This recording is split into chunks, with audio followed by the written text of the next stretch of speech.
So ito na naman po tayo, nag-iintay na naman po tayo ng anakis dito po sa school niya. So sagutin muna natin tong question ni Mami. What if 10 days delay pero nag-PT negative naman? Possible po ba na nagloko lang ang menstrual cycle?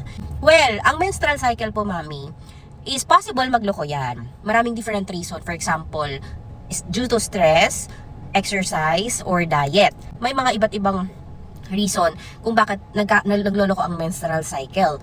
But since 10 days na delay ka na, negative pa din ang PT mo, pwede namang mag-wait ka pa ng another 1 week, or gumamit ka ng different brand of PT, or magpa-check up ka na lang talaga sa OB mo to confirm kung ano nangyayari, kung bakit delay ka pero negative naman yung PT mo.